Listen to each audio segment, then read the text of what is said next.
නමෝ තස්ස භගවතු වරහතු සම්මා සම්බුද්දස්ස නමෝ තස්ස භගවතු වරහතු සම්මා සම්බුද්දස්ස නමෝ තස්ස භගවතු වරහතු සම්මා සම්බුද්දස්ස.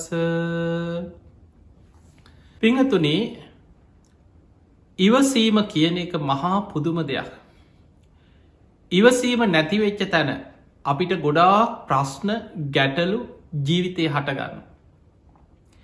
ධර්මාවබෝධය පිණිස යන ශ්‍රාවකයා ඉවසීම සසර පුරුද්දක් හැටියට පුරුදු කරපු දෙයක්. අපි සාමාන්‍යෙන් කෙනා කේන්ති ගන්න එපා, ඉවසන්න, චුට්ටක් ඉවසලා ඉන්න, කලබල වෙන්න එපා, ඔයා ඉවසන්න. හැබැයි සමහරු ඉන්නවා ඒ ඉවසීම තියෙනයි ඉන්න. සමහරු ඉන්න හොඳට කල්පනා කරලා බුද්ධිමත්ත කල්යල් බලල බුද්ධිමත්ව තීරණ අරගෙන හොඳ ඉවසීමෙන් ජීවිතය කළමනාකරණය කරගන්න ඉන්න. ඒ අතර සමහරයි ඉන්නවා තමන් සතු සියලු දේවල්, සමහරලාට ඉවසීමක් නැතිකම නිසා සියල්ල නැතිවෙලා විනාස වෙලා තමන් ලොකු අනතුරුවලට පත්වෙනවා. ඒත් ඉවසීමනෑ. කවුරු හරි කිව්වත් කෙන කමක් නෑ, මට ඕන දෙයක් වෙච්චදේ.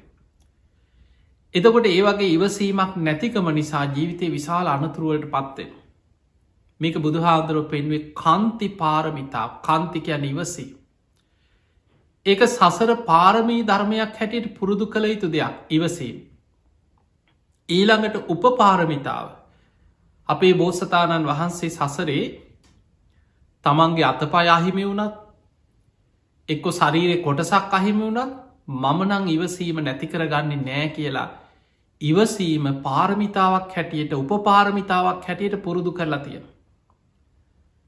ඊළඟට පරමත්ත පාරමී කියන්නේ ජීවිත පරිත්‍යාගෙන් ඉවසීම පුරුදු කරනවා.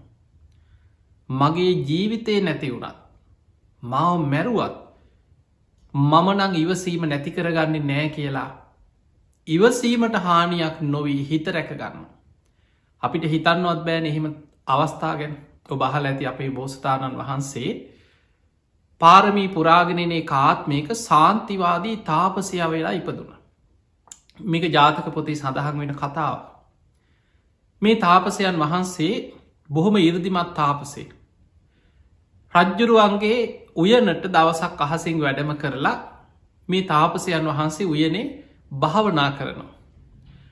ඔය අතරේ රජ්ජුරුවොත් වෙන ගමනක් ගෙදිච්ච වෙලාවක රජතුමාගේ අන්තපුරේ හිටපු කාන්තාව බිසෝවරු ටික අර උයන යනකොට දවසක් මේ තාපසයාව දැක්කා. ඊළඟ දවසේ රජතුමා එක්ක ඉතින් එදා රජත් මේ තාපසය එක්ක කතාබහ කරා. දැන් ආයිමත් දවසක් රජ්ජුරුව එක්ක මේ උයන ඇවිදිනවා.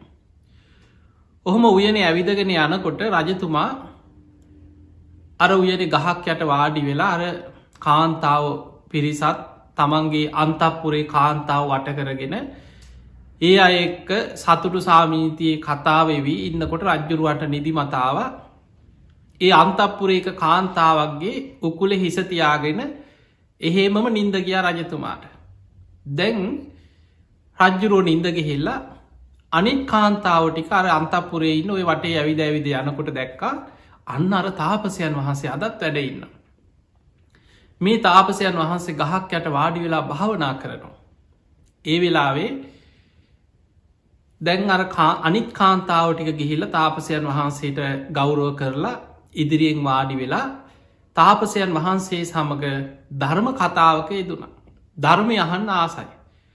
තින් තාපසයන් වහන්සිත් එක්ක කතා කර ඉන්නකොට දැන් අර රජතුමා තමන්ගේ උකුල නිදාගෙන ඉන්න ඇද්දි මේ කාන්තාවට යන්න විදිහක් නෑ. දැන් කේන්තිය හිතට ලොකු තරහක්කාව. මේ අය ගිහිල්ලා අර තාපසයගෙන් බණහනවා. මන් තමයි මේ රජ්ජුරුවන්ගේ මෙතන හිර වෙලා මට නැකිට ගන්නත් බෑ, මටයා ගන්නත් බෑ කියලා. ටික වෙලාවක් ඉඳලා කේන්තියෙන් තමන්ගේ කකුල ගස්සල රජ්ජුරුවන්ග ඇහැරෙවුණ.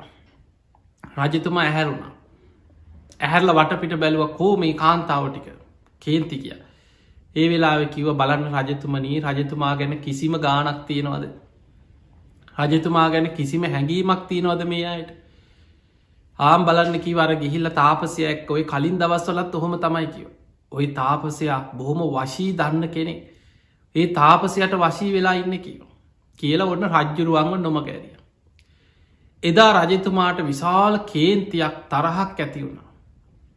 මේ සිතුවිල්ල දැක්ක මේ තාපසයා ඒ සැනින්ම අහසට පැන්නකල අහසිම්ම තමන්ගේ තාපසාරාමයට වැඩම කරා. දැන් රජ්ජුරුවන්ට පුදුම කේන්තියක් එදා රජතුමා ඇවිල්ල හොඳට මත් පැන් බීලා වදකයන්ට ඇවිල්ල කීවා අර තාපසය ගිහිල්ල හොයාගෙන ඇදගෙන වරල්ල කියව.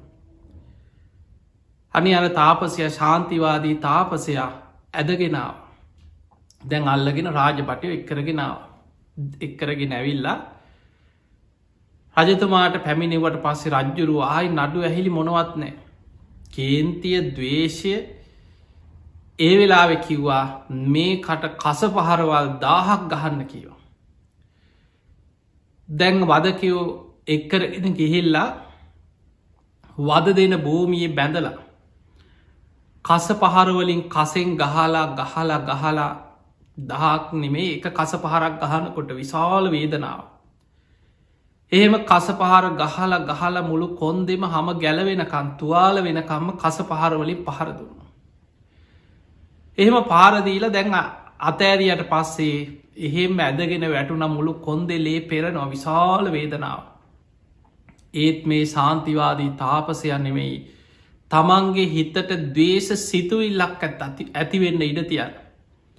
ඔහු හිතනවා ඔහු හැම වෙලේ මන්තරයක් වගේ දැන් වචනින් මතුරනවා. රජතුමා සුවපත්තේවා රජතුමා සුවපත්තේවා මට මේ කසෙන් පහර දෙන අය සුවපත්තේවා යහපතක් වේවා. ඒ වෙලා අර රජ්ජුරුව ළඟට ඇවිල්ලා ඇහුව මොනවදුබොය කියන්නේ කිව රජතුමනී රජතුමා සුවපත්තේවා රජතුමාට යහපතක් වේවා. මට මේ කසෙන් පහරදීපු අයද මේ පිරිසද මේ හැමෝම සුවපත්තේවා සුවපත්තේ කේන්ති කියා. අර කලාබු රජ්ජුරුවන්ට විශාල කේන්තියක් ඒ වෙලාය වදකයන්ට කියව මේකාව අල්ලගෙන අතක් කපන්න කියව. වං අත කපන්න කියව. දැන් වං අත හර පණපිටින් මල්ලගෙන අතක් කපලවෙන් කරා. ලේ පෙරනවා රජ්ජුරු ඇවිල්ල කපපු අතළඟට ඇවිල් අත පෑගුව. තුවාලි පාග ලැහුවත් තාමත් උඹ අර කලින් විදිහටම ඒකම කියනවා දැහුව. මොක ඒ වෙලාවෙකි වනේ රජතුමනී සූපත්තේවා මගේ අතකපපු අය සූපත්තේවාගේ. මේ රජ්ජුරුවන්ට තවත් කේන්ති කියා අනිත් අතත් කපන්න කියෝ. ඊළඟ අතත් කැපුවා. ඊළඟට කකුලක් කැප්පුවා. ඊළඟ කකුලත් කැප දැන් අත් දෙකත් කපල කකුල් දෙකත්ක ඊළඟට නහය කැප්පුවා කන් දෙක කැප්පුවා. ඔහොම වදදීලා දැන් හිතන් අත් දෙක කකුල් දෙක් කැපුවා කැන ලේ ගොඩක දැම් මැරෙන් ඔන්නමෙන් පණ අදීනවා ලේ ගලනවා. ඔය අතරි මේ රජ්ජුරු ඇවිල්ලා පපුෝ පාග ලැහුවත් තාමත්තුම මෛත්‍රී වටන තාමත්තුමට ඉවසීම තියෙනවද කෙරෙහු. කතා කරගන්න අමාරු යමාරුවෙන් කින අනේ රජතුමා සූපත්තේවා සූපත්තේවා කිය. ඒ වෙලාවේ යකඩ උලක් කරගෙන හෙල්ලකින් ඇන්න පපුුවට රජතුමා. එහෙමම අර හෙල්ල අනිනකොට තමන්ගේ ශරීරය පසාරු කරගෙන යනකොට ඒ වේදනාව අන්තිම පණ යන මොහොතෙත් රජතුමා සූපත්තේවා මේ හැමෝම සූපත්තේවා මේ ඉවසීම මට ලෝතුරා සම්බුද්ධත්තේ පිණිසම උපකාරවේවා කියලා එහෙම පණගයා බ්‍රහ්ම ලෝක පහළ වුණ. දැම් බලන්න අපිට හිතන්නවත් පුළුවන්ද කියලා මෙහෙම ඉවසීම මේ තරම් සමහරුන්ට සමහරු ඉවසනවා කරගන්න දෙයක් නැතිකමට. දැන් අපි ගත්තෝ සාමාන්‍ය සමාජී තුළ තියෙන්නේ මිනිස්සු ඉවසනවා බය නිසා ඉවසනවා ඒක සැබෑ ඉවසීමක් නෙමේ. දැන් අපි ගත්තෝ ගමක නිකම්බ තේරෙන භාසාාවෙන් හිතන්න. ඔබට සමහර වෙලාවට ගමේ හරි ඔබ අත්තර හරි මොනවා කිව්වත් සද්ධ නැතුව ඉන්න අහිංසකම මනුස්සයෙක් නම් අන්න සමහරුන්ගේ චන්ඩිපා ටොක්කොම ඒ මනුස්සයට තමයි බනින්න ගහන්න සැරදාන්න ඔක්කොමයන්. හැබැයි අපි හිතමු පොලිසිය ලොක්කෙක්කාව එක්කො ඒ ප්‍රදේශය ඉන්න බොහොම බලපුළුවන්කාරයෙක්කාව. මැරෙක් වගේ මනුස්සෙක්කාවට පස්සේ අන්න එතනති පූස වගේ. එතන සද්ධ නැතුව බිම බලාගෙන ඉවසගෙන ඉන්න. ඒක ඉවසීම නෙමේ ඒක බය නෝන්ජල්කම. එතකොට අපිට පේනවා සමහරු ඉවසනවා වගේ ඉන්න එක ඉවසීමක් නෙමෙයි. සමහට පුද්ගලයාට ඊළඟට මට අනතුරක් වෙයි, මගේ පවුලට අනතුරක් වෙයි. ඒ විදිහට බය නිසා යමක් කර කියාගන්න බැරුව සද්ධ නැතුව ඉන්නවනම් ඒක ඉවසීම නෙමෙයි. හැබැයි පින්වතුන ඉවසීම කියලා කියන්නේ තමන්ට බලය තියෙද්දි තමන්ට යමක් කරන්න පුළුවන්කම තියෙද්දී දවේශය ආදීනව, තරහයෑමේ ආදීනව, කේන්ති ගැනීමේ ආදීනව සිහි කරලා මං මගේ හිත රැකගන්නවා කියල හිතාගෙන තමන්ට හතුරුකං කරන, තමන්ට නපුරුකං කරන, තමන්ට වෛර කරන, තමන්ට අලාභයක් කරපු පුද්ගලයා ගැන පවා යහපත ප්‍රාර්ථනා කරගෙන හිතෙන්වත් හිතන්නේ මොහුට අනතුරක් වේවා, මූ මට මෙහෙම කරා කියලා හිතෙන්වත් හිතන්න. හිතෙනුත් මෛත්‍රී වඩනවා. මේක ලේසි දෙයක් නෙමේ. ඒ නිසා පිංගතුනි අපිට පේනවා මේ බුද්ධත්වය කරායන බෝධ සතානන් වහන්සේලා සසර පුරුදු කරපු ගුණධර්ම අපිට හිතාගන්නවත් බෑ. පසේ බුද්ධත්වයට පත්වෙන ඒ බෝසතාණන් වහන්සේලා සසර පාරමී පුරද්දි පාරමී උපපාරමී හැටියට පාරමී සම්පූර්ණ කළ යුතුයි. බුද්ධත්වයට පත්වෙන බෝසතාණන් වහන්සේලා පාරමී උපපාරමී පරමත්ත පාරමී හැටියට තුං ආකාරයකට ඒ පාරමී සම්පූර්ණ කරගත යුතුයි. හැබැයි උතුම් අරහත්වයට පත්වෙන ශ්‍රාවකයොත් පාරමී හැටියට සම්පූර්ණ කළ යුතුයි. ඒ නිසා මතකතියාගන්න ඔබට මේ ධර්මය අවබෝධ කරගන්නවා නම් අපි ඇහුවොත් අනේ කෝමාරි නිවන් දකින්න ඕන, කෝමාරි නිවන් දකින්න ඕන කියලා හිතනවා, කියනවා, ආස කරනවා, මහන්සි වෙනවා. හැබැයි ඔබ තුළ ඔබ ඉවසීම ඇති කරගන්න කැමති නැත්නම් සමහරු ඉන්න බනහනවා. හැබැයි කේන්ති යන එක චුට්ටක්කත් අඩු කරගන්න කැමතිනේ. සමහරලාවට අපි දන්නවා සමහරපුත් ඔබ අවංකව හිතන්න සමහර චරිත දිහා ඔබ දන්න ඔබේ නෑදෑය අතර ඉන්න පුළුවන්, ඔබේ යාළු මිත්‍රය අතර ඉන්න පුළුවන්. මේ බනහා ඉද්දී ගෙදර මොකක් හරි ප්‍රශ්නයක් ආපු ගමන් අර බණහන රේඩියක උසල පොලේ ගහන මිනිස්සු නැද්ද? මේ තමන් බණහපු රේඩියක උසල පොලේ ගහන කේන්ති ගිය ගමන් එක්ක අතේ තියෙන එකෙන් දමල ගහනවා. එක්ක ගෙදරම තමන්ම දුක්විඳලා තමන් හම්බ කරලා තමන් මහන්සි වෙලා ගෙනාපු ගෙදර බඩු ටික මේ හතුරෙක්ගේ වනේ මේ තමන්ගෙම දේවල් තමන්ම බඩු ටික පොලේ ගහනවා. එතකොට හිතන්න මේ කේන්තියේ තියෙන ස්වභාවය ඉවසීමක් නැතිකම මනුස්සයකුට මොන තරම් අනතුරක් කරනවාද. ඔහුගේ නුවන වහලදාන ඔහුට ඒ වෙලාවට වෙන අනතුර පේන්නේ අලාවිපේ ඔහුට දැනෙන්නේ මේ මගේ දේවල්මනේද මන් නාස්ති කරගන්නේ, බන් දුක්විඳල හම්බ කරපු දේමනේද මං මේ පොලේ ගහන්නේ, මගේ දවේශය නිසා මටමනේ අලාභයක් වෙන්නේ හානියක් වෙන්න කියලා බොහෝ දෙනෙකුට පේන්නේ. ඒ නිසා පින්වතුනි සසර ධර්මාවබෝධයට යන ශ්‍රාවකයෝ මේ බණ විතරක් අහලා සුදු ඇඳගෙන ලෝකෙට පේන්න පින්කමක් කරා කියලා සමහර වෙලාවට සද්ගුණුවත් උපාසකය දායකය හැටියට පෙනී හිටිය කියලා එක්කො පන්සලේ දායක සභාවේ හිටිය කියලා පින්කන් සංවිධානය කරා කියලා මේ ධර්මය අවබෝධ කරගන්න එක ලේසි නෑ. මතකතියාගන්න ඔබ තුළ මේ ධර්මය ඕපනයිකයි. තමා තුළින් තමාට පමුණවාගෙන තමා තුළින් ඇතිකරගත යුතු ගුණධර්ම ගොඩක් තියෙන මේක ලෝකෙට පේන්න කරන රඟපෑමක් නෙමේ. ඒ නිසා ධර්ම මාර්ගය වඩනවා කියන්නේ ඔබ තුළ මේ ගුණධර්ම වැඩෙන හැටි වෙනදට වඩා පියවරෙන් පියවර ඔබට දකින්න පුළුවන් වෙන්න ඕන. දැන් ඔබ තුළ ධර්මය දියුණුනා ඒක ප්‍රතිඵලය ඔබටම හොයන්න පුළුවන්. ඔබට කවුරු හරි බනිද්දී සමහට ඔබට ඇහෙන්නම ඔබට දොස් කියනවා, ඔබට බනිනෝ, ඔබ අවුස්සන්න උත්සාහ කරනවා. ඔබට පුළුවන්නන් එයා කරගන්න දෙයාගෙනයයි. සමහරලාවට ඉතන අනීතින් නොදන්නකම නිසානුව මං ගැන හොම කියන්න. මංමොකටද කවුරුත් නිසා කේන්තිගන්න.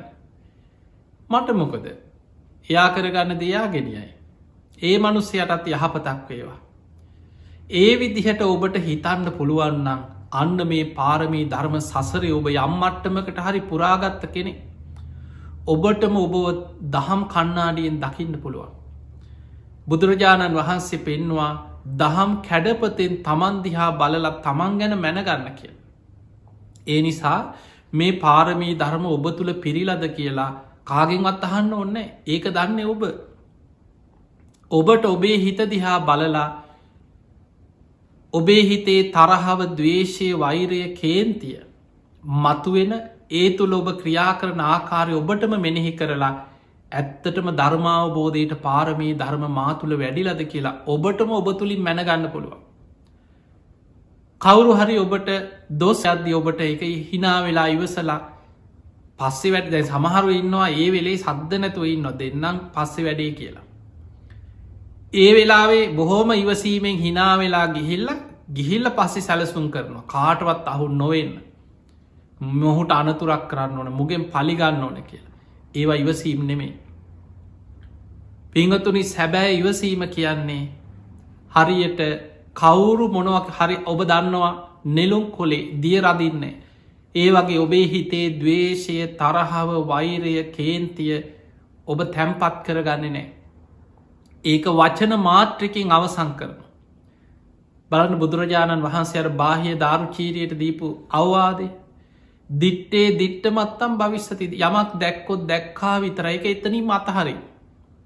එහි නිමිති සටහන් හිතේ තියාගෙන ආපහු ඒවා හිත කෙලෙස් උපද්දවන්න එපා දකිනද එතනින් අතහරින්.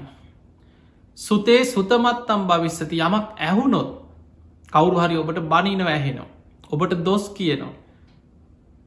ඔබට ඇහෙනවා ඒක ඇසේ මාත්‍රයකිම කණයි සබ්දයයි විඤ්ඥානයයි නිසා මට මේ ඇහුණ කනත් අනිත්‍යයි ඒ සබ්දයක් අනිත්‍යයි ඒ සෝත විඤ්ඥානයක් අනිත්‍යයි. එතනින් මතහැර ලදාන්න.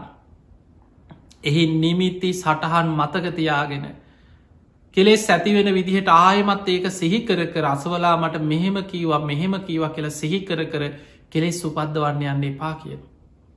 ඔබට පුළුවන්නන් ඒ විදිහට ඉවසීම ජීවිතේ ප්‍රගුණ කරන්න පුරුදු කරන්න හැබැයි ඒක දකින්න තියෙන ඔබ තුළේ. ඒක බාහිර කෙනෙකුට නෙමේ ඒක ඔබ තුළින් ඇත්තටම දකින්න පුළුවන්. ඔබට වැරදි කරන මොකද මේ සමාජය අපිට ඕන තරං හතුරෝ තරහකාරයෝ ඊරේසියාකාරෝ ඒක ඔබේ වැරද්දක් නිසා නෙමේ අපි ජීවත්වෙන ලෝකය අවිද්‍යා සහගත ලෝකයක්. අවිද්‍යාවත් තන්හාවත් මත් සකස් වෙච්ච කෙලෙස් සහිත ලෝක එක අපි ඉන්නේ. එවැනි ලෝකයක් තුළ ආත්මාර්ථකාමී මිනිස්සු.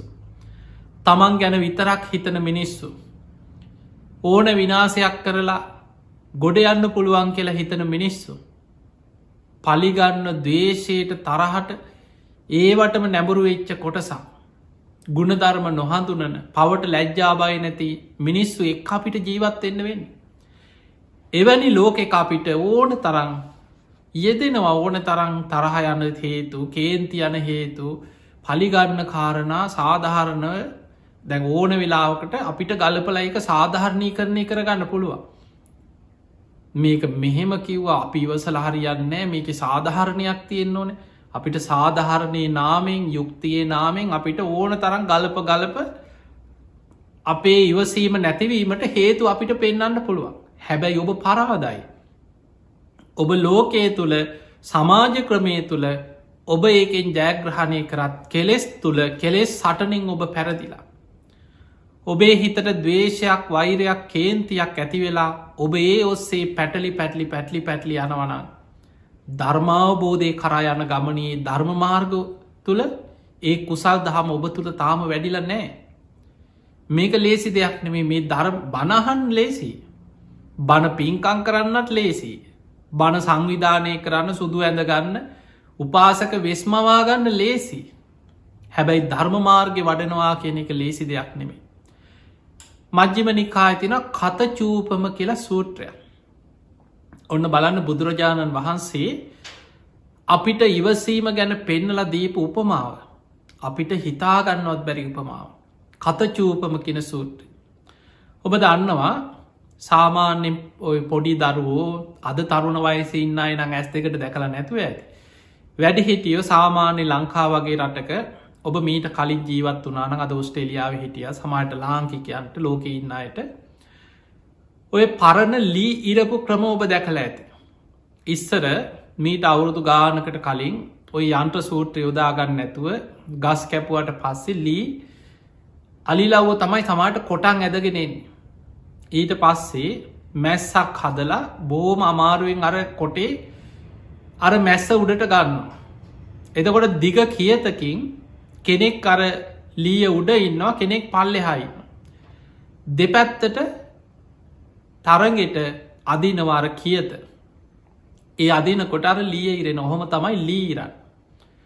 බුදුරජාණන් වහන්සේ වදාලා මහණෙනි, යම් කිසි කෙනෙක් මේ විදිහට අර ලී ඉරනවා වගේ ඔබව බැඳලා අතපය බැඳලා කියතකින් අතපය කපනවා.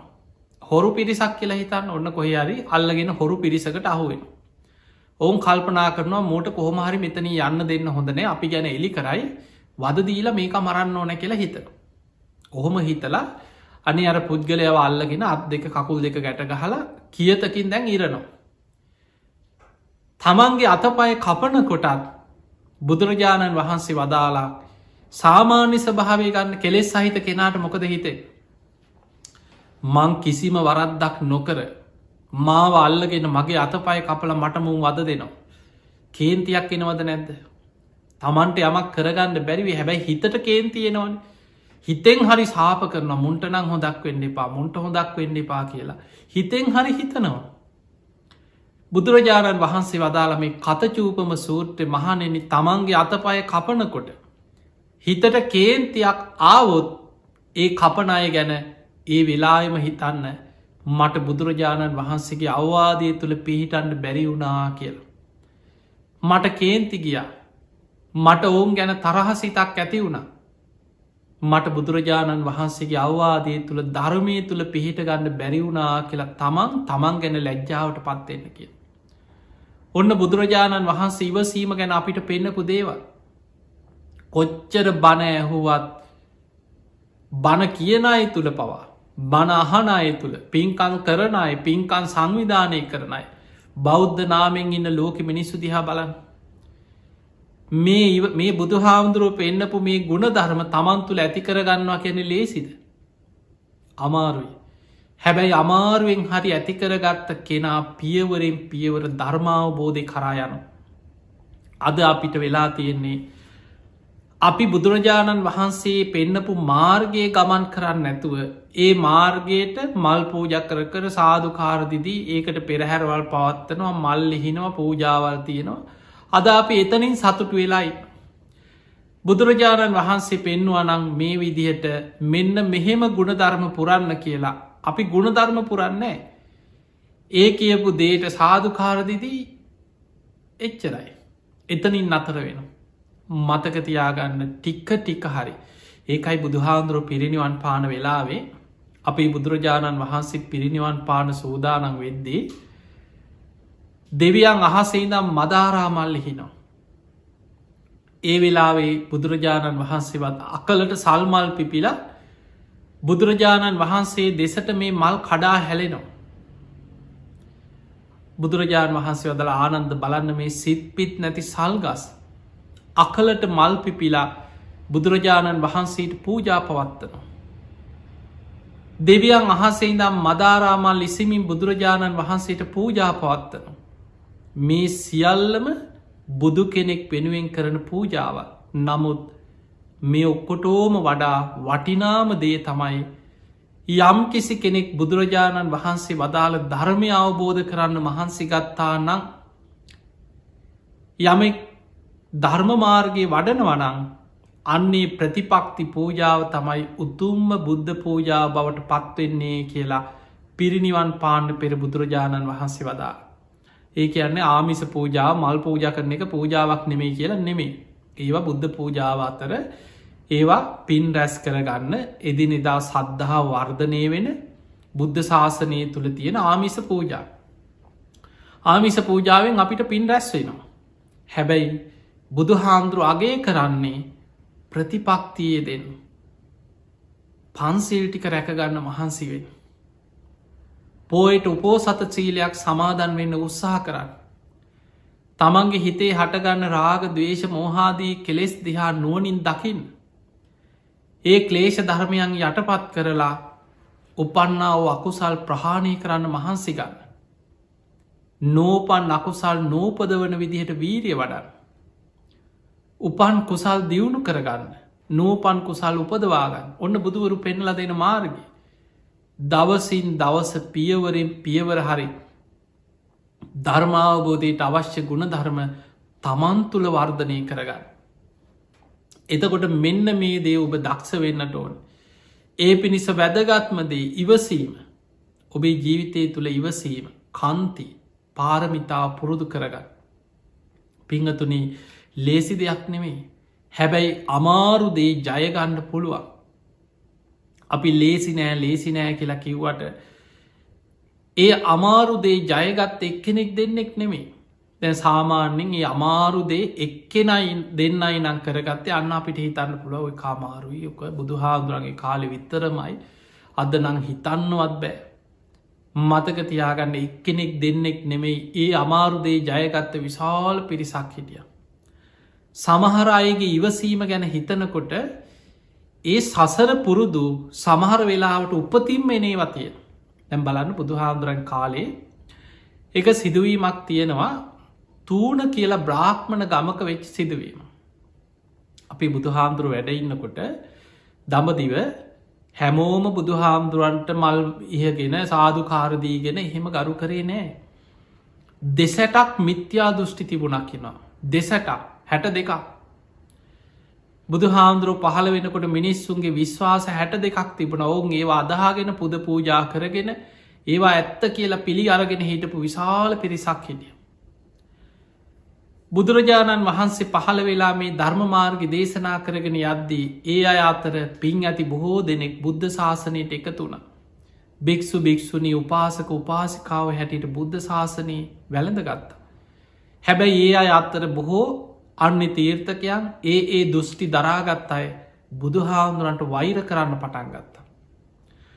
බුදු හාමුදුරුව ඒ අයගේ හතුරෙක් හැටියට ඔවුන් කල්පනා කර පලිගන්න ක්‍රම සැලසුම් කර අන්න තීර්ථකය කොච්චර සැලසුම් හැදවද බුදු හාදුර. ඔය අතර බමුණු ගොඩාක් බුදු හාමුදුරන්ට වෛර කරා. ඒකට හේතු බමුණු තමයි කුලමාන්‍යෙන් මහා ඉහල උසස් පිරිසක් කියලා හිතාගෙන ඉන්න පිරිස. බොහොම මාන්නක්කාරයි. ඔවුන් හිතාගෙනන්න ඔවුන් උපතින්ම මහා බ්‍රහ්මයාගේ මුකෙන් කටෙන් ඉපදිච්චාය කියලා හිතන් එක තමයි බ්‍රාහ්ම නාගම උගන්න. බුදුරජාණන් වහන්සේ දේශනා කරා කම්මනා වසලෝ හෝති කම්මනා හෝති බ්‍රාහ්මණු.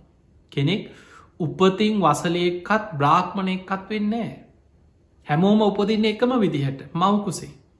හැබැයි කෙනෙක්ගේ ක්‍රියාව තුළ එයා වසලේද බ්‍රාහ්මණයද කියන එක තීරණය වෙන්නේ ඔහුගේ ක්‍රියාව.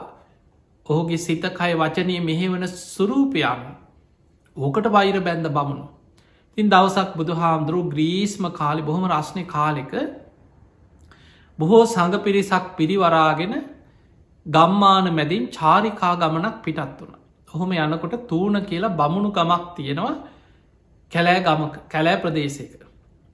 මේ ගම්මානය හරහා තමයි මේ පාර වැටල තියෙන.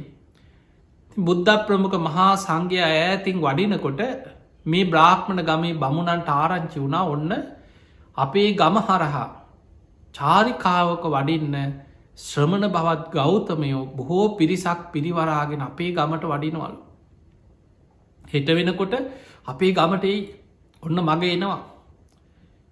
අපි හොඳ පාඩමක් උගන්නන්න ඕන කියලා ඔන්න බමුණු එකතු වෙලා දැන් ඇස්වීමක් තිබ්බා.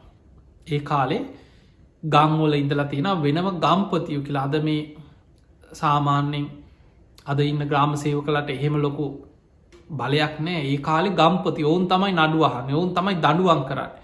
ඒ ගමේ බදුවාය කරන්න එතකොට වෙනම පුංචි පුංචි රාජ්‍ය වගේ ගමක ඉන්නවා ප්‍රධාන ගම්පතියෝ. එතකොට මේ බමුණු එකතු වෙලා රැස්වීමක් තියලා මේ ගම්පති අන කරා මේ ගමේ කිසිම ගෙදරකින් ඔය ශ්‍රමණ බවත් බුදු හාමුදුරන්ට ඒ කාලෙ කියලා තියෙන අන්න තීර්ථකයෝ ශ්‍රමණ බවත් ගෞතම කියලා. එතකොට බුදුරජාණන් වහන්සේ වැඩියට පස්සේ එක ගෙදරකිව වතුරෝපුරක්කත් දෙන්න බෑ දාන නෙමේ වතුරුවත් දෙන්න එපාකි. දැන් හැමෝම දැන් එකඟ වුණ හරි අපි දෙන්නෙත්න අපි දෙන්නෙත්න අපේ ගමේ එක ගෙදරකින්වත් අපි වතුර දෙන්නෙත් නෑ කන්න දෙන්නෙත් නෑ දාන බෙදන්නෙත් නෑ. ඔය අතර තව බමුණු පිරිසක් ඇහවා දැන් අපි ගෙවල් වලින් නොදී ඉන්නකොට අපේ ලිං වලින් ගිහිල්ල වතුර ගත්තොත් ඊට පස්සේ මේ බමුණු කතා වුණා ඔය අපේ ගමට ඇවිල්ල උපරිම දවසක් දෙකක් ඉදල යයි. ආවට පස්සේ හොඳ පාඩමක් උගන්නන්න නම් දින 2-3කට ප්‍රමාණවත් වතුර දැම්ම ගෙවල්ලෝට ඇද ගනිල්ලා. ඔය ලිං උඩින් පිදුරු දාලා ලින් ටික වහපල්ල කියව. පස්සේ අපිට ඔව සුද්ද කරලා ගන්න පුළුවන් කිය. ඔන්න බලන්න බමුණු කොච්චර බුදුහාමුදුරන්ට වතුර ටිකක් නොදී හිංසා කරපු මෙවැනි පාපී මිනිස්සු ඒ කාලේ හිටපු හැටි. ඉතින් ඒ විදිහට කරා. එදා බුද්ධ ප්‍රමුඛ මහා සංඝරත්නය චාරිකාය වඩිනකොට මේ ගමට වැඩිය. ඉතින් බුදුහාමුදුරන්ට කලන්තේ හැදුන එක අවස්ථාවක පිපාසයි ආනන්ද පැන් ටිකක් ගේන්න ක්ලාන්තයි කිය. ආනන්ද හාමුදුරු ගයක් ගානේ පාත්තරය අරගෙන වතුර ටිකක් ඉල්ල ගන්න වැඩියා කවුරුත් දොරක් කරින්න එනවා දකිනකොට දොර වහගන්නවා එලියටවත් එන්නේ. වතුර ටිකක් එක ගෙදරකින් මට ලැබුන්නේ. හිස් පාත්තරය අරගෙන බුදුරජාණන් වහන්සේ ළඟට වැඩිය. බුදු හාන්දුරු කියන ආනන්ද ඔබ ආයමත් යන්න ලිදක් ළඟට. තතාගතයන් වහන්සේට පිපාසයි කලන්තේ. ආනන්ද හාන්දුරු ලිඳ ළඟට ගියානේ ලිඳ පිදුරු දාල වහල ඔක්කොම. ආපව ඇවිලකිනව සාමිනී භාග්‍යතුන් වහන්සේ ලිඳේ පිදුරු ගොඩක් දාල වහලා. බුදුරජාණන් වහන්සේ වදල ආනන්ද පිපාසයි. ඔබ ආයමත් යන්නේ ලිඳ ළඟට. තතාගතයන් වහන්සේගේ පාත්තරයේ ලිඳට ලං කරන්න මේ පැන් ලෝතුරා බුදුරජාණන් වහන්සේ උදෙසාමයි කියලා පාත්තරයේ ලිඳට ලං කරන්න කිය. ආනන්ද හාමුදුරුවෝ ගිහිල්ලා මං කොහොමද මේ අපිරිසිදු වෙච්ච මේ ජලය බුදුහාමුදුරන්ට පූජා කරන්න කියලා හිත ගිහිල්ලා බුදුහාමුදුරුවෝ කියපු විදිහට මර පාත්තරයේ ලිඳට ලං කරලා බුදුහාමුදුරුවෝ වෙනුවෙන් මේ පැන් කියලා හිතනකොට හරිම ආශ්චර්යමත්ය. අර ලිඳේ පිදුරු ටික උඩට ඇවිල්ලා උත්තුරලා වතුර පිදුරු ටික එහෙම ලිඳෙන් ඉතිරිලා ගියා වතුර උතුරන්න පටන් ගත්තා. ඉක්මනට පැන් එකක් පෙරාගෙන ඇවිල්ලා පිවතු බන්තේ පානියම් පිවතු සුගතෝ පානිය සුගතයන් වහන්ස මේ පැන් වලඳන සේක්වා තතාගතයන් වහන්ස මේ පැන් වලඳන සේක්වා කියල බුදුහාන්දුරන්ට පැන් එක පූජ කර. එදා සිද්ධ වෙච්ච තව සිදුවීමක් තියෙනවා එක රහතන් වහන්සේ නමක් බොහෝ භික්‍ෂූන් වහන්සේලා හිටිය මාර්ග පල්ලාබී හැමෝටම් පිපාසේ. උන්වහන්සේලා අර ගෙයින් ගෙට පින්ඩ පාති වැඩියා එක ගෙදරකින් වතුර ටිකක් ලැබෙන්නේ. ඔය අතරේ රහතන් වහන්සේ නමක් පින්ඩ පාති වඩිනකොට උන්වහන්සේට හොඳටම කලන්තේ.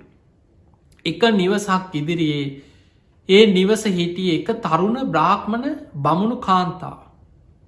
උන්වහන්සේ පාත්තරය අරගෙන ගිහිලා අරගේ ඉදිරියේ ඉන්නවා.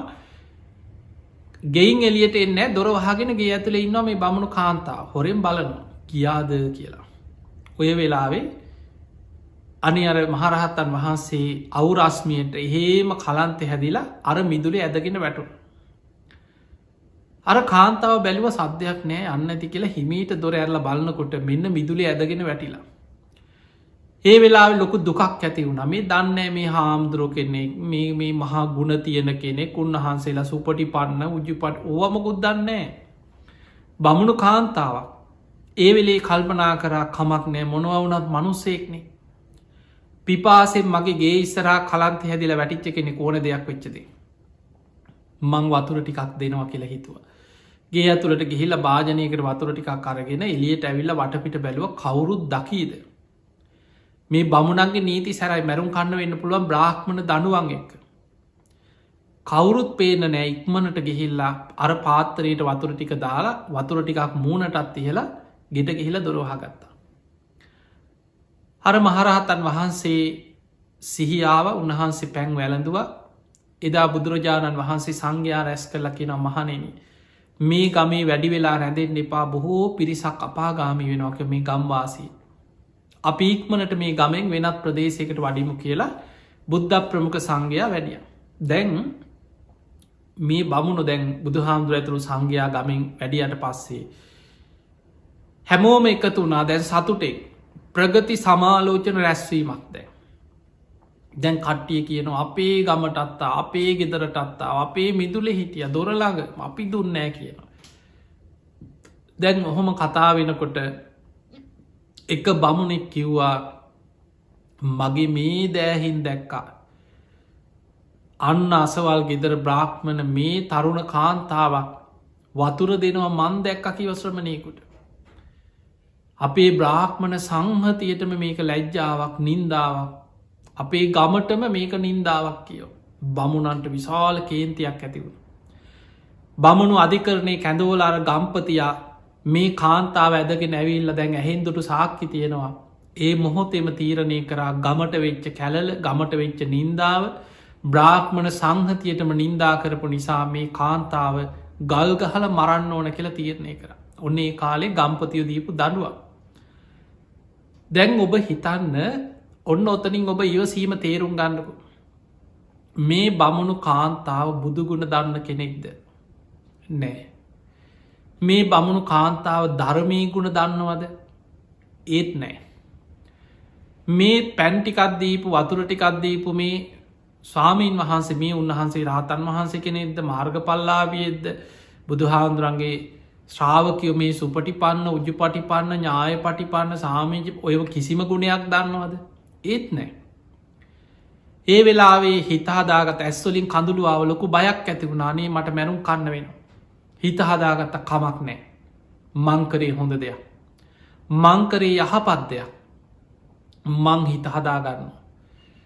ඕන දෙයක් වෙච්ච දෙෙන් කියලා හිත හදාගත්ත. ඔන්න බලන්න හිත හදාගැනීමේ දක්ෂතාවය කියන එක සමහර වෙලාවට බණහපු නැති කෙනෙක් තුළ තියෙන්න්න පුළුවන් බණහන කෙනාට වඩා ඉවසීම. මේ බණ ඇහුව කියලා ඉවසීම නැතිවෙනවා නෙමේ. ඔබ බලන්න සමහරලාවට මේ බණහන උපාසකම්මල පුද්දුම කේන්තියෙන් ඉන්නේ. සමට මේ හොඳට පින්කං කරනයි පුදුම කේන්තියෙන් ඉන්නේ. බණ කියන චරිත අතරත් ඉන්න එහෙමය. එතකොට අපිට පේනවා තරහාව කේන්තිය දවේශ මේ බණ දැනගත්තා කියලා බණපොතක් පෙරලුව කියලා බණ කිව්ව කියලා ධර්මය දැනගත්තා කියලා ධර්මය හිත තුළ තමන් ප්‍රායෝගිකව පුරුදු කරලා නැත්නම් පියවරෙන් පියවර ඒ ඇති කරගන්නවා කෙනෙක ලේසි දෙයක් නෙමෙයි. හැබැයි සමහර කෙනෙකුට සසර පුරුදු පෙර සංසාර ඉවසීම පුරුදු කරලා පාරමී පුරණය මොකක් හෝ අකුසලයකින් අන්‍ය තීර්ථක අන්‍යාගමක ඉපදිලා වෙනත් ගමක ඉපදිච්ච කෙනෙක් වෙන්න පුළුව. හැබැයි පෙර සසරි භාවනා කරපු පිනක් තියෙන්න්න පුළුව.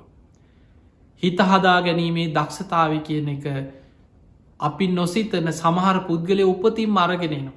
ඒක තමයි පාරමී කියන්නේ ආත්මෙන් ආත්මයට සංසාරයේ ඒ ගුණධර්ම වැඩීගෙන වැඩීගෙන නිවන කරා ඒවා පරිපූර්ණ වෙමින් ගමන් කරනවා. දැන් අර බමුණු කාන්තාව ඇදගෙන ඇවිල්ලා ඒ වෙලාවේ මල්මාලාවක් දාලා අත් දෙක ගැට ගහලා දැම් බමුණු එකතු වෙලා ගල් ගහන්ඩ සූදානම් වෙන. තැන් ඔබ හිතන් ඔය වගේ වෙලාවක සමහරු කොච්චර වෛර කරනවා බනිනවා අර බමුණන්ටක් බනිනවා සාප කරයි මං මැරිලා හරි මුන්ගෙන් පලිගන්නවා මුන්ටනම් හොදක් වෙන්න එපා මට මේ කරන දේට කියලා කී දෙනෙක් හිතනවාද. හැබැයි හර බ්‍රාහ්මණ කාන්තාව කාටවත් වෛර කරේ නෑ දවේශ කරෙත් නෑ. ඇස් දෙක පියාගෙන හිත හදාගත්ත කමක් නෑ. කොච්චර වේදනාවක් ඉපදුනත් මාව ගල් ගහල මොන තරන් දුකක් තුළ මට මැරෙන්න්න වුණත් මංකරේ යහපත් දෙයක් මංකරේ හොඳ දෙයක් පිපාසෙන් කලන්තෙ හැදිල වැටිච්ච මනුස්සේකුට වතුර ටිකක් දුන්න මේ දැම් පින ගැන දැනගෙන නෙමේ කර්ම කරම්පල ගැන ලොකු අවබෝධයකුත් ඒව දන්නෙත් නෑ. හොඳ නරක දන්නද සාමාන්‍ය එක බෞද්ධම වෙන්න ඔන්නෑන හොඳ නරක දැනගන්න ඕන කෙනෙක් යහපත් දේවල් හොඳ නරක මේක හොඳයි නරකයි ඒක මිනිස්සු දන්නවා. එතකොට මේ බමුණු කාන්තාව හිත හදාගත්තා. ගල් ගහනකොට හිතන්න සාමාන්‍ය ගලක් ගහපු ගම එක පාර මැරෙ නොනෙමයිනි ගල් පහරක වේදනාව ගල් පාර කාල මැරෙනකොට මොන තරන් දුකක් වේදනාවක් උපදිනවද. ඒ තුළත් තමන්ගේ ඉවසීම හිත රැක ගත්තා. පුදුම ඉවසීම. එහෙම බැරුණා නින්දෙන් පිබිදිය වගේ තවතිසා දෙව්ලෝ විශාල දිව්‍ය විමානයක දෙවි දේවතාවරු පිරිවරාගෙන පහළ වුණ. බලන්න පිනේ විපාක. දවසක් මුගලම් මහරහතන් වහන්සේ දිවිය ලෝකෙට වැඩම කරලා ඔයි දෙවිවරුන්ගේ විස්තර අහගෙන යනකොට මෙන්න මේ දිව්‍යාංගනාව මුගලං හාමුදුරුව අහනවා පින්වත් දෙව්ද ඔබ හරි ලස්සනයි. ඔබේ ශරීරය රත්තරම් පාටයි ඕසදී තාරකා වගේ ශරීරෙන් ආලෝක විහි දෙනවා. ඔබ සට්ටුවනින් පහළ වෙච්ච ලස්සන දිවිය විමානක දෙවි දේවතාවරු පිරිවරාගෙන නාට්‍යාංගනාව නැටුම් අර තමන්ගේ පිනට පහළ වෙච්ච දිවිය පිරිස සේනා මොනවගේ පිනක් කරලද මේ සැප සම්පත් ලැබුවේ කියලා ඇහුව. අන්න එතකොට කිවනේ ස්වාමීනි මං ගොඩ පින ගැන දන්න කෙනෙක්කත් මං ගොඩාක් පින්කරපු කෙනෙක්කත් මන් ධර්මි කාලයක් පුරුදු කරපු කෙනෙක්නේ මංගේ ගැන දන්න කිව. මං බමුණු ගමක ඉපදිලා හිටියේ ඒ කාලේ බුදුරජාණන් වහන්සේ සංඝයා පිරිවරාගෙන අපේ ගමට පින්ඩ පාති වැඩිය. අපේ ගමේ මෙන්න මේ වගේ සිදුවීමක් වුණා මං පැන්දීල වතුර ටිකක් දුන්න කියලා මට මැරුම් කණ්ඩ සිද්ධ වුණා. මං හිත හදාගත්තා. මංකරේ යහපත් දෙයක් කියලා හිත හදාගත්තා. ඒ පිනෙම් මට මේ දිව්‍ය විමානි පහළ වනාකි. එතකොට බලන්න තමන් කරපු පිනක විපාගෙ තමන්ට ලැබි චාකාරය. ඒ නිසා ඉවසීම කියන එක මහා පුදුම දෙයක්. ඉවසීම නැති වුණොත් රජෙක් වුණත් මහා පින් කරලා තිබුණත් දුගති යන්න පුළුවන්. දැන් ධර්මාසෝක රජ්ජුරුවන්ට වුණ ඒකන 84,000ක් විහෙර විහාර හදලා තිබුණත් මොග්ගලී පුත්තතිස්ස මහරහත්තන් වහන්සේ ඇසුරු කරත් ධර්ම සංගායනා කරත් තමන්ගේ පුතා දුව මුණපුරා ඔක්කොම පැවිදි කරත් මොන බුද්ධ ශාසනය මොන්න තරම් පින්කංකරගෙන හිටියත් අන්තිම මොහොතේ වැරදුනා ඉවසීම නැතිකම නිසා. එතකොට බලන්න අර බ්‍රාහ්මණ කාන්තාව ඒ තරම් පින් කරගෙනත් නෑ පින ගැන දන්නෙත් නෑ හැබැයි සසර පුරා පුරුදු කරපු ඉවසීම මරණ මංචකයේ දවේශ හිතක් ඇති නොවෙන විදිහට තමන්ගේ හිත රැකගත්තා නින්දෙන් පිබිදිය වගේ දිවියලෝක පහළව. ඒ නිසා මතක තියාගන්න සුදු ඇදගෙන හිටියා කියලම සුගති යන්න බෑ. උපාසක වෙස් ගත්තා කියලා සුගති යන්නත් බෑ. උපාසක විතරක් නෙමේ භික්ෂු භික්ෂුණී උපාසක උපාසිකා සිවුරු පොරෝගත්තා කියලා එහෙම සුගති යන්නත් බෑ. අවශ්‍ය දේ ඉවසීම කරුණාව මෛත්‍රිය මේ බුදුරජාණන් වහන්සේ පෙන්නපු ධර්මයේ තියෙන ගුණ ධර්ම තමන් තුළයි ඇති කරගන්න ඕන. තමන්ගේ ජීවිතය තුළ පියවරෙන් පියවර පියවරෙන් පියවර ටිකෙන් ටික මේ ගුණ ධර්ම ඇති කරගන්න පුළුවන් කෙනා ජීවිතය ජයගන්න. ධර්මාවබෝධය කරා පියවරෙන් පියවර ජීවිතය සකස් කරගන්න. ඒ පිණිස ඔබ හැම දෙනාටම මේ ධර්මානු ශාසනාව ආශිර්වාදයක් වේවා පාරමිතාවක් වේවා තමන් තුළ ඉවසීම කන්ති පාරමිතාව පාරමී හැටියට උපපාරමී හැටියට පරමත්ත පාරමී හැටියට වඩාගන්න දියුණු කරගන්න මේ ධර්මානු ශාසනාව ඔබට ආශිර්වාදයක් පාරමිතාවක්ම වේවා කියලපි ආශිර්වාද කරනවා. පිකා සට්හාච බුම්මට්හා දේවානාගා මහිද්දිකා පුඤ්ඤන්තං අනුමෝදිත්වා චිරන්රක්ඛන්තු ලෝක ශාසනං ආකා සට්හාච බුම්මට්හා දේවානාගා මහිද්දිකා පුඤ්ඤන්තං අනුමෝදිත්වා චිරන්රක්ඛන්තු දේශනං ආකා සට්හාච බුම්මට්හා දේවානාගා මහිද්දිකා පුඤ්ඤන්තං අනුමෝදිත්වා චිරන්රක්ඛන්තු ත්වං සදා. හැම දිනාටම සම්මා සම්බුදු සරණයි.